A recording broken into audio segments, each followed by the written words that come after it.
রাশিয়ার সঙ্গে মান সম্মানের সমান হতে চান মার্কিন রাষ্ট্রপতি ডোনাল্ড ট্রাম্প। তাই তো ৩০ বছরেরও বেশি সময় পর পারমাণবিক অস্ত্র পরীক্ষা আবার শুরু করেছে যুক্তরাষ্ট্র। দেশটি গত ৫ নভেম্বর একটি ফাঁকা আন্তঃমহাদেশীয় ব্যালিস্টিক ক্ষেপণাস্ত্র মিনিটম্যান-3 ছুড়েছে। পরীক্ষা সফল হলেও শক্তিতে চীন রাশিয়াকে ছাড়িয়ে যাওয়া যুক্তরাষ্ট্রের জন্য সম্ভব হয়েছে কি? পারমাণবিক শক্তিধর দেশগুলোর অস্ত্রাগার যে এখন অনেক বড়। বাকিটা দেখুন প্রতিবেদনে। মিনিটম্যান-3 নামের অস্ত্রটি ডুমসডে ক্ষেপণাস্ত্র নামেও পরিচিত। আরও ভয় জাগানো বিভিন্ন নামে একে ডাকা হয়। ক্যালিফোর্নিয়ার ভান্ডেনবার্গ স্পেস ফোর্স বেস থেকে ক্ষেপণাস্ত্রটি প্রশান্ত মহাসাগর পাড়ি দিয়ে মার্শাল দ্বীপপুঞ্জের কাছে পড়ে। দূরত্বটি ৬,৭০০ কিলোমিটারেরও বেশি। পরীক্ষাটির উদ্দেশ্য ছিল ক্ষেপণাস্ত্রগুলো সচল আছে কিনা দেখা। দেশটির যুদ্ধের প্রস্তুতি এবং ক্ষেপণাস্ত্রের নির্ভুলতাও দেখা হয়ে গেল।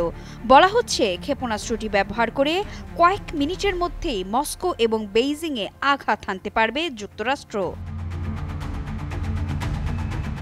মার্কিন বিমান বাহিনী বর্তমানে মাত্র এক ধরনের আন্তঃমহাদেশীয় ব্যালিস্টিক ক্ষেপণাস্ত্র পরিচালনা করে, সেটি LGM-30G মিনিটম্যান-3। ১৯৭০ সালে প্রথম মোতায়েন করার পর পারমাণবিক অস্ত্রবাহী ক্ষেপণাস্ত্রটি কার্যকর রাখতে বেশ কয়েকবার ব্যবস্থা নেওয়া হয়েছে। এখন এই সাইলো ভিত্তিক ক্ষেপণাস্ত্রগুলো ২০৩০-এর দশক পর্যন্ত কার্যকর থাকবে বলে যুক্তরাষ্ট্রের আশা। এরপর LGM-35A সেন্টিনেল ব্যবহার করা হবে, এটি তৈরির কাজও চলছে। তার আগ পর্যন্ত মিনিটম্যান-3 দিয়েই মার্কিন আন্তঃমহাদেশীয় ব্যালিস্টিক অস্ত্রাগার সচল রাখতে হবে।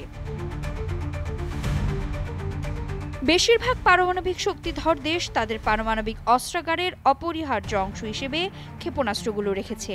২০২৪ সাল থেকে যুক্তরাষ্ট্র ছাড়াও ভারত, রাশিয়া, চীন এবং উত্তর কোরিয়া ICBM পরীক্ষা করেছে। যুদ্ধে কখনো অস্ত্রটি কেউ ব্যবহার করেনি। মূলত শত্রুপক্ষকে নিজের শক্তি দেখাতে এসব পরীক্ষা চালানো হয়। বর্তমানে যুক্তরাষ্ট্রের হাতে ৪০০টি মিনিটম্যান-3 ক্ষেপণাস্ত্র আছে। এগুলোর পাল্লা ৯,৫০০ কিলোমিটারেরও বেশি। ঘণ্টায় প্রায় ২৪,০০০ কিলোমিটার গতিতে এগুলো ছুটতে পারে। ভারত অগ্নি-5-এর ২টি পরীক্ষা চালিয়েছে। পারমাণবিক অস্ত্রবাহী কঠিন জ্বালানি দিয়ে চলা ক্ষেপণাস্ত্রটির পাল্লা ৫,০০০ কিলোমিটারেরও বেশি। অনেক প্রতিবেদনে দাবি করা হয়েছে এটির পাল্লা ৮,০০০ কিলোমিটার। চীনের পরীক্ষা করা ক্ষেপণাস্ত্রটি সম্ভবত ডংফেং-31AG। এর ডেলিভারি রেঞ্জ সম্ভবত ৭,০০০ কিলোমিটার থেকে ১১,৭০০ কিলোমিটার পর্যন্ত। উত্তর কোরিয়ার পরীক্ষা করা ক্ষেপণাস্ত্র যুক্তরাষ্ট্রে পৌঁছাতে পারে। গত মাসে রাশিয়ার পরীক্ষা করা পারমাণবিক অস্ত্রবাহী বুরভেস্টনিক ক্ষেপণাস্ত্রই ICBM নিয়ে এখনকার আলোচনাগুলোর জন্ম দিয়েছে। পরীক্ষায় ক্ষেপণাস্ত্রটি ১৪,০০০ কিলোমিটার পথ পাড়ি দিয়েছিল। রাশিয়া জানিয়েছে পারমাণবিক শক্তিতে চলা ক্ষেপণাস্ত্রটির পাল্লা সীমাহীন। এটি সমস্ত ক্ষেপণাস্ত্র প্রতিরক্ষা ব্যবস্থা ভেদ করতে পারে। এটি দেখেই যুক্তরাষ্ট্র তড়িঘড়ি করে মিনিটম্যান-3 পরীক্ষা করেছে। ICBM মোতায়েনের দিক থেকে যুক্তরাষ্ট্র ও রাশিয়ার চেয়ে এগিয়ে আছে চীন। যুক্তরাষ্ট্রের ৪০০টি ICBM থাকলেও রাশিয়ার বেলায় সংখ্যাটি ৩৩৩, আর চীনের ৪৬২টি ICBM রয়েছে।